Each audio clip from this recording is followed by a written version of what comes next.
Hi everyone! In our previous video, we covered how to rig with HumanIK, and today comes the best part.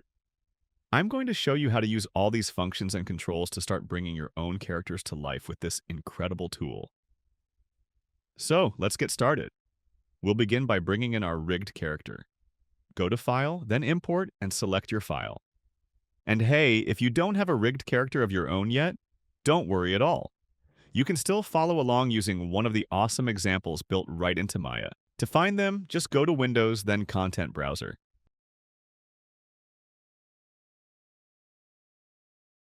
Navigate to the Examples folder and look for rigs.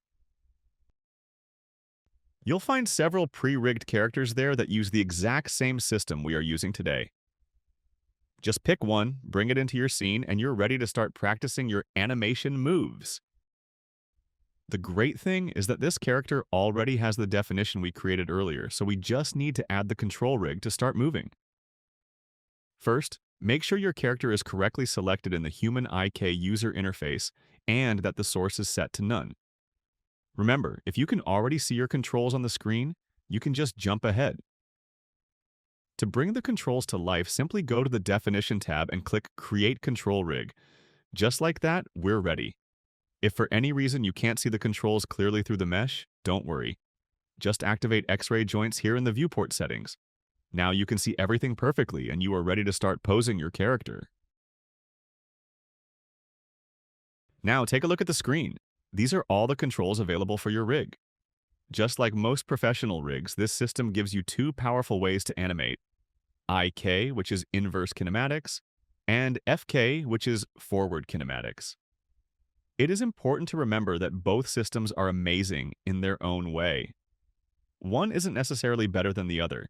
They are just used for different situations. Throughout this video, you will see how choosing the right one can make your animation look much more natural and save you a lot of time. Check this out!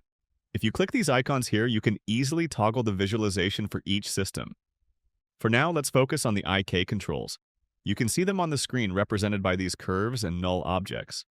You have full control over the wrists, elbows, shoulders, torso, and hips. And here is a pro tip. You don't always have to click the shapes in the viewport. You can also select the IK controls directly through the HumanIK interface.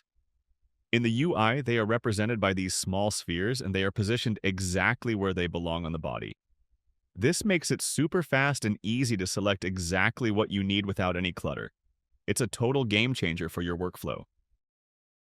Now, let's switch things up. We're going to hide the IK and bring in the FK controls by clicking right here. Suddenly, you'll see this yellow skeleton structure inside the character. But wait, even though it looks like a skeleton, these are actually your animation controls. If you want to see the real skeleton, you can click this icon here. See the difference? Here is a very important tip. We almost never interact with the actual skeleton during animation. Doing that can cause some terrible issues with your rig. So, let's keep that skeleton icon turned off and stick to our yellow FK controls. With these controls, you can rotate every single joint to precisely pose your character. Usually, there's a specific control for every joint in the body, giving you total flexibility to get that perfect look. Now, let's bring both systems back together and check out some even cooler functions. When you first start working with this tool, it might look a little confusing because of these three icons right here and the blend sliders below. But don't worry, they are actually your best friends. These are the controllers that allow you to move between the IK and FK systems and decide exactly how they interact with each other. Now, let's look at this first icon here called Full Body. When it's active, any movement you make, whether you're using IK or FK, will actually affect the entire character. Watch what happens when I pull the wrist control. See that? The torso, the shoulders, and even the hips automatically try to follow the hand I'm pulling. The system passes those movement values to the rest of the body, adjusting their positions and rotations for you. This is such a fast and fun way to create dynamic, natural poses without having to worry about every single body part individually. It's like the character is already helping you do the work. How cool is that? If I grab the leg and pull it down, the entire body follows along in that same direction. It feels so fluid and natural. Now, as awesome as full body mode is, there is one little thing you should keep in mind. Because the system is moving everything at once, it means you are adding keyframes to every single part of the model simultaneously. This can make things a bit tedious when it's time to clean up your animation. With so much data, it can get a little difficult to understand exactly what is affecting what or which specific curve you need to touch to refine your character's position. Now, here's another super handy trick when full body mode is active. If you ever need to get back to your starting point, just click this little orange icon at the top right of the interface. Boom! Your character resets perfectly back to the T-pose. This is a huge time saver. Just keep in mind that this orange reset icon is only available in full body mode. If you switch to other modes, you'll see the icon becomes inactive. So if you ever feel like you've pushed a pose too far, just hop into full body, hit that orange button, and you're back to a clean slate. Isn't that helpful? Now let's take a look at the next icon called Body Part Mode. This one is super useful because it works almost exactly like full body, but with much more focus. Instead of moving the entire character, it only affects the specific part you're working on, like the whole arm or the entire leg. This means that if you move a hand, the elbow and shoulder will follow along perfectly, but your torso and hips will stay exactly where they are. It's much more manageable and keeps your animation way cleaner. It's the perfect way to get that natural limb movement without creating a mess of keyframes across the rest of the body. Finally, let's check out the next icon called Selection Mode. And just like the name says, it gives you total individual control. In this mode, you move only the specific control you've selected without affecting any other part of the body.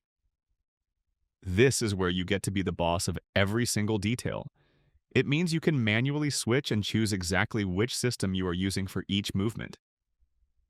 Sure, it might be a little bit slower than the automatic modes, but it is incredibly precise.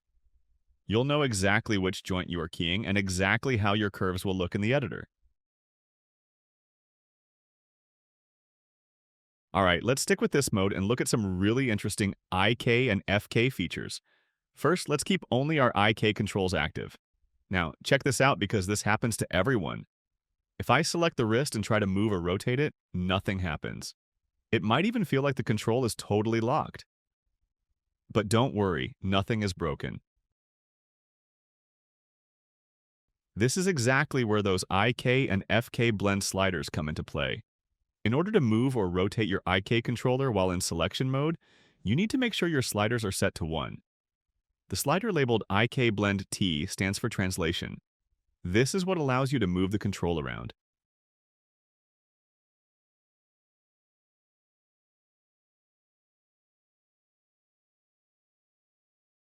And the IK Blend R is for rotation. Once you slide those up to 1, you'll see the control wakes up, and you can position it exactly where you want. It's all about telling Maya which system should have the power at that moment. Pretty cool, right? We also have the IK Pull slider. This one is super interesting because it works quite similarly to the full body mode we saw earlier. If I set the pull slider all the way to 1, I can now affect the entire body just by pulling on a single control. It's like giving the limb extra strength to move the rest of the character along with it. As you can see, Maya gives us multiple ways to achieve the same result. And that is actually a great thing. Having all these different options means you have the perfect tool for every specific situation and every creative need. Let's jump back into the FK controls and check out some other features. One thing you'll notice right away is that the blend sliders aren't active in this mode, which is actually great. It's one less thing to worry about. But here is something important to watch for. When you select an FK control bone and try to move it, you'll see the movement gizmo is gray and locked. Don't panic. In FK, the controllers only accept rotations, not translations. That's just how the system stays stable. But be careful. If you try to rotate a yellow FK controller and it still feels locked, there's a simple trick. It usually means an IK blend slider is set to 1, telling Maya that the IK system is in charge. To fix this, just unhide your IK controls so the sliders are visible and set them to 0. That unlocks your controllers and lets you use FK mode freely. Just remember this simple rule for a smooth workflow. Set it to 0 for FK and set it to 1 for IK. Now, let's check out pin translation and pin rotation. This is a lifesaver, especially when you're in full body mode. Imagine you want to lock certain parts of your character in place so they don't move when you're pulling other controls. All you have to do is select the IK controller and pin it. Check this out. If I pin the chest in translation and pull the arm, the chest stays exactly where it is. It's anchored. You'll notice the rotation still tries to adjust to the movement, though. So if you want it completely frozen, just click Pin Rotation too. Now the chest won't budge an inch, no matter how hard I pull that arm. You can always tell if a control is pinned because you'll see a little T or R right above it.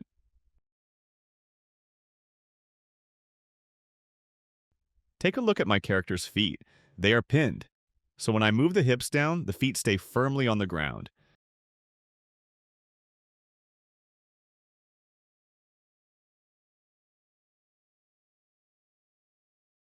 But if I select the right foot and unpin it,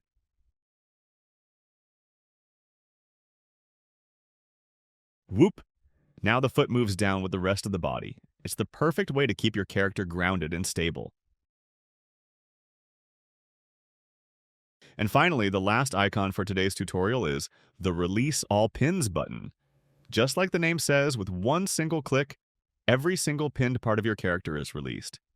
Now you can move your character freely again without anything being locked in place. To wrap things up, let's get our character back to that nice, clean starting point. We'll switch back to full body mode, head over to the top right, and hit that orange T-pose icon. And just like that, we are back to basics. In our next video, we're going to take everything we've learned and start creating some test animations. It's going to be the perfect way to get even more familiar with this awesome tool. And that's it for this video. Thank you so much for watching. I really hope this helped you feel more confident with the HumanIK system. If you have any questions at all, or if there's a specific tutorial you'd love to see next, please leave a comment down below. I love hearing from you. Thanks again, and I'll see you in the next video.